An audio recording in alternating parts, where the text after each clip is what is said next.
very different levels of energy for these two fighters. Tony Rogers, like we said, coming in very emotional, singing along to his entrance song, very much into the pre-fight energy stage of things, whereas Charles Johnson just kind of, methodically just walked out here, looking a little relaxed. He did bounce around when he got into the cage, but looks a little relaxed. We'll see who's going to bring it first.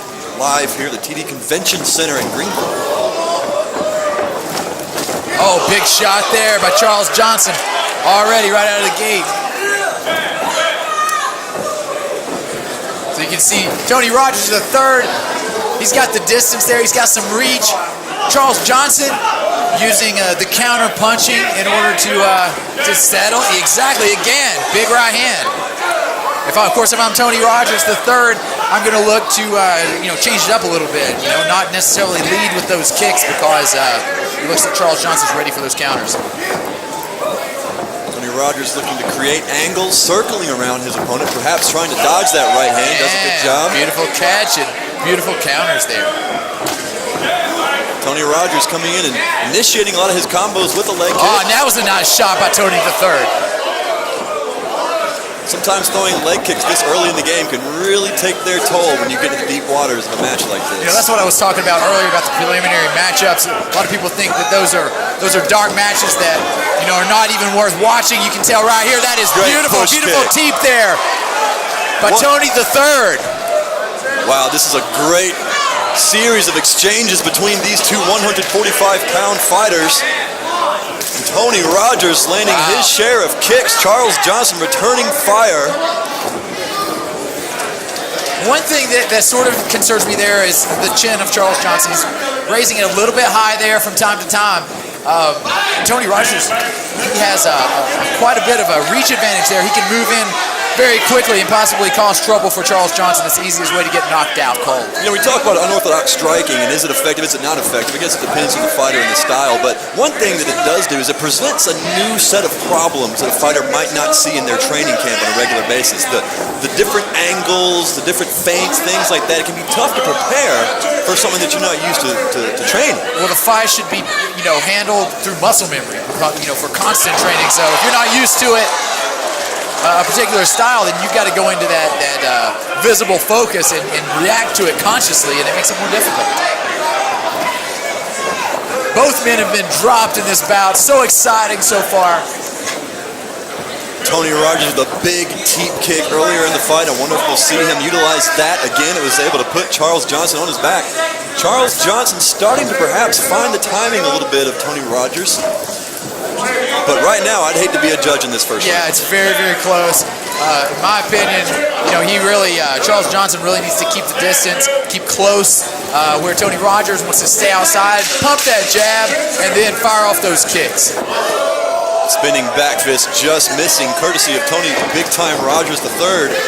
And we don't have an AccuStrike counter here, but I would guess that Tony Rogers probably landed the majority of strikes here in this first round. I'm going to agree with you. I think his knockdown was a little bit more bold, and I think that he was pressuring a little bit more than Charles Johnson. So I would give it by narrow margin the first round to Tony III. But it's very close, and you never know how these judges are going to call it. So Casey, if you're in the corner of Charles Johnson right now, what do you tell him to come out in the second round and not let the first one repeat itself? Well, again, like I said, stay inside, close the distance, stay in there, do something different, because when Tony III is on the outside, he's throwing those unorthodox kicks, the spinning back fists, all those things that sort of make him unique in the sport. And that being said, Tony Rogers, if I'm in the corner of Tony Rogers, I would be like, we probably won this, but I wouldn't guarantee it. Let's go out here and take 2 and 3 just to be sure. Let's stop Charles Johnson in his tracks, so we don't have to worry about it. You have a really interesting matchup here between a flat-footed fighter and a, on his toes kind of fighter. Yeah. I don't want to say flat-footed in that Charles Johnson is flat the whole time, but you have one more stationary fighter. Well, he sits down on his strikes. He moves forward. I think that Rogers, with the reach, he's going to have a lot of success moving around. And look at that. Really comes out with some beautiful combinations right there. Ooh, nasty leg kick from Charles Johnson. And You know, I would guess that Tony's landed maybe a dozen or so leg kicks solid on Charles Johnson. I wonder if that will begin repeatedly. to, There's another one. On the outside of Charles Johnson's lead leg and on the inside. Yeah, nice right to the body there earlier. Tony Rogers really changing things up. A beautiful left hook. Feinted a right cross before he threw that left hook and connected square on the jaw of Charles Johnson, who eats another right cross. Absolutely. Now you can see Tony Rogers really pulling away right here, establishing himself here in the second round. Again, we both agreed that he took the first, and he's moving forward. He wants 2 straight wins.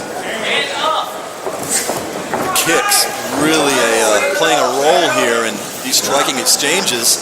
Tony Rogers not just with the leg kicks, but repeatedly throwing kicks to the body. And it's that right leg. Oh, that was a nice shot right there. Beautiful knees by Charles Johnson. And this is exactly what Johnson needs to do. Make it a dirty fight. Keep it close. Don't allow Tony Rogers to play his game. Charles Johnson might be the stronger of the two, having some success in that clinch a minute ago. Let's see if he tries to go back to that. Seemed to appear to be working for him. On the outside, Tony Rogers might be getting the better. On the inside, Charles Johnson.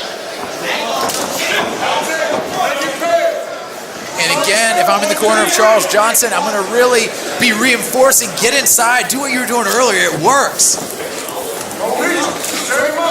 Another good spinning side kick from Tony Big Time Rogers III.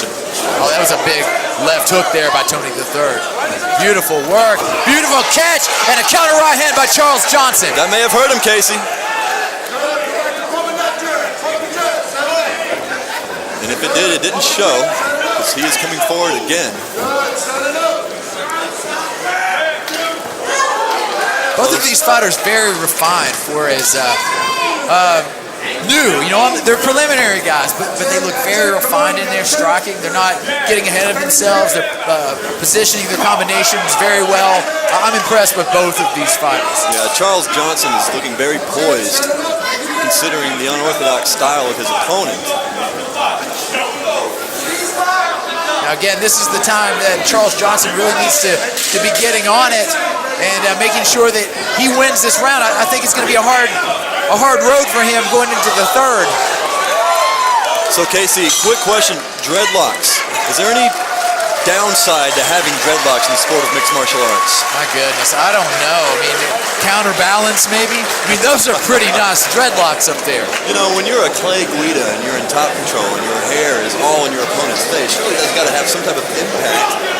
Just stopping your opponent from being able to see anything, or at least the uncomfortability factor of having another man's sweaty hair in your face. It can certainly get on your nerves, but how much does that get in your own face? That's true. You know, how much can it actually inhibit your ability? You know, never had long hair. I couldn't do it if I tried. I'd be one of those people that had to become a white man's afro, and my hair would puff out as opposed to getting long, so I'll never know. You know, I considered going, I had some long hair when I was in my 20s. I considered to go back to it. I don't know if I got enough to pull it off anymore, so I don't know if I want to go there. Just keep it a little short. This is it's the third round of USFFC 22, the second bout. It's the third round between Tony Rogers III and Charles Johnson in this preliminary 145-pound matchup. Still anybody's fight, but Tony Rogers made a convincing case for winning rounds 1 and 2. Charles Johnson's back, perhaps up against the wall. Well, it's certainly electrifying this audience. It's a jam-packed house here, and they're going crazy over this fight.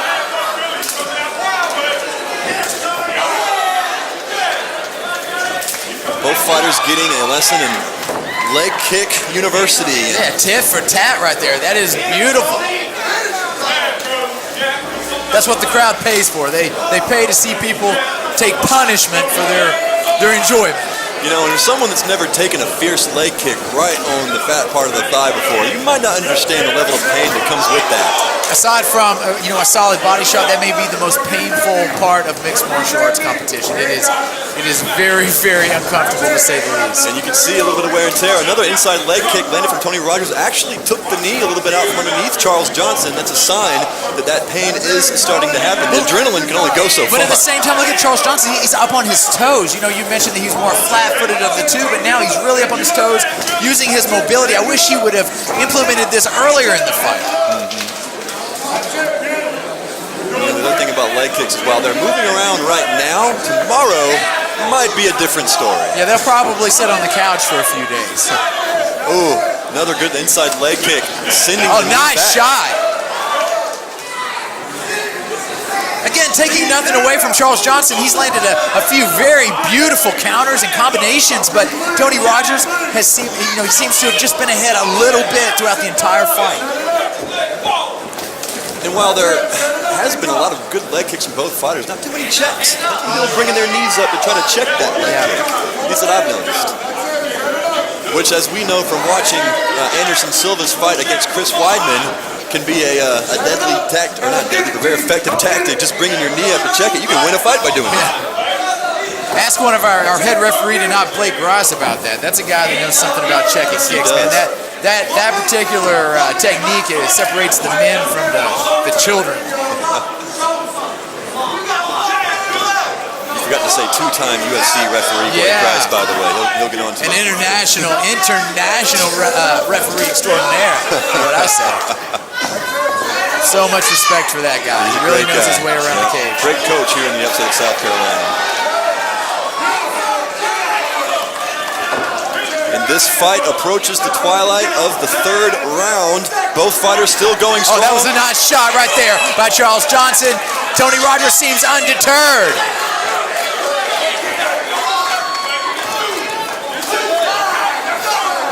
Great second fight here at USFFC 22, and these guys have left just about nothing in the cage for each other tonight. They've done their absolute best. Didn't even try for a takedown. Just a slugfest. Beautiful work and wonderful finish. Swinging for the fences as it wraps up. And a handshake. This fight will go to the judges' scorecard.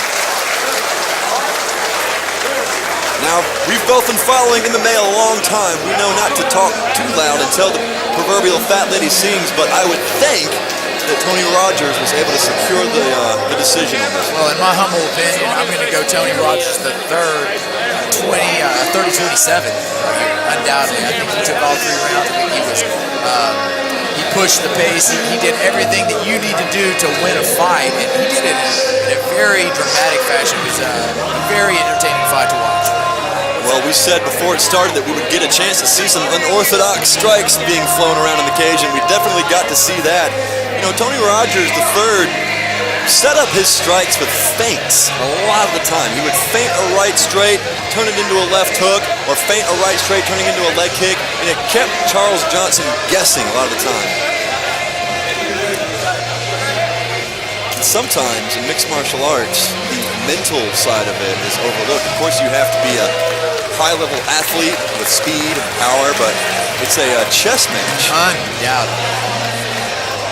Which makes it so great, in my opinion. I mean, even as a fan of boxing, and I have been all my life, that's a one-dimensional thing. Mixed martial arts brings so much more possibility to the table, so many more things you have to keep in mind.